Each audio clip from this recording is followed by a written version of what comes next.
Well, friends, welcome to the final midweek message of 2020. Right at the beginning of the year, we weren't doing these things, but they have become such an important part of some people's weekly rhythms, keeping them connected to St. Mary's and being a part of everything that we do here.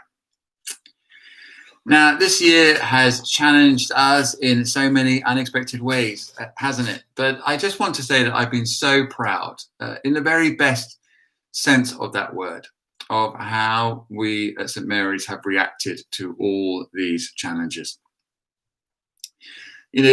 I've been really excited that some new members of the congregation have done some of these midweek messages.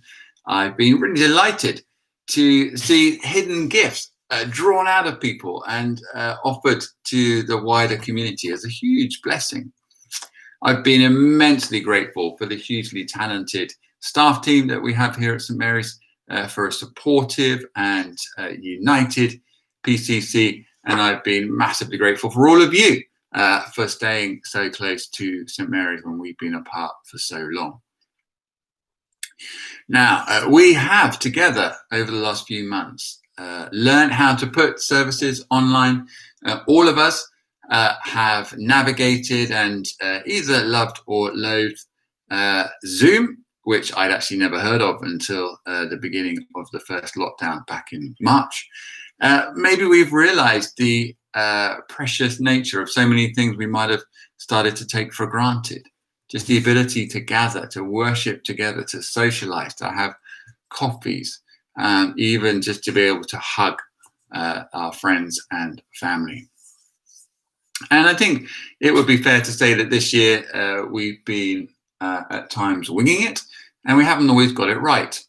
One of the feedbacks or learning points from the congregational survey we did a few weeks ago was that some of you who might attend our 9 o'clock traditional service felt that the online services were a bit too geared towards the contemporary service, and some of you who worship at the contemporary service, 10:45, have felt that our online offerings have been a little bit too geared towards the 9 o'clock traditional service. But we really appreciated the feedback, and there's got some good things that we can weave into that to try and freshen up the online services for the new year.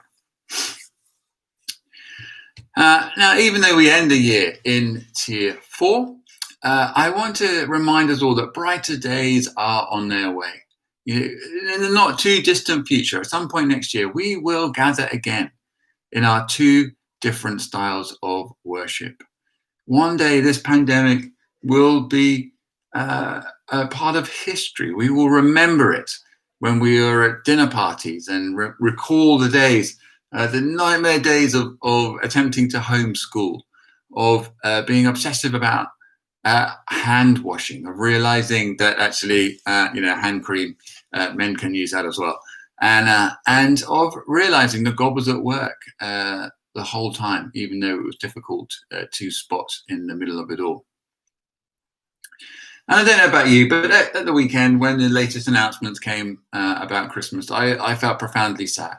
And that sadness was about the inability to share so much what Christmas is about with loved ones. And it got me thinking, why is it at such a deep level, why do we have that desire to share with others?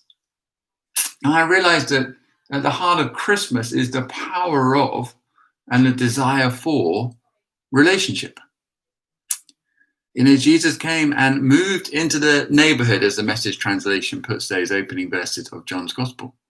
Jesus himself said, "I've come to seek and save the lost." God in his very essence is relational. And the invitation of Christianity is to join in and partake in that relationship that exists between the Father, the Son, and the Holy Spirit. We are deeply relational beings. And so whatever happens in the year ahead, the promise is that if we draw close to God, then he will draw close to us. So I want to encourage you to keep practicing those practices that we looked at in the autumn of carving out time for silence and for solitude, for simplicity, for God-honoring Sabbath, and for slowing down our lives.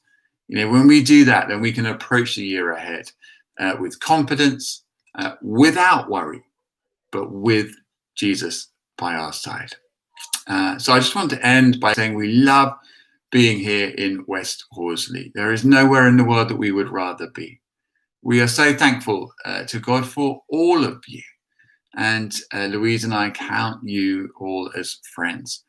And so whatever your Christmas now looks like, may it be a precious time. Try to spot the small acts of grace and kindness that are right in front of you and give thanks to God for them. So we love you very much. We've been grateful for the support that we have received. We hope that we have encouraged you in your faith this year. So I'm just going to end by wishing you a very Merry Christmas, St. Mary's, West Horsley. God bless.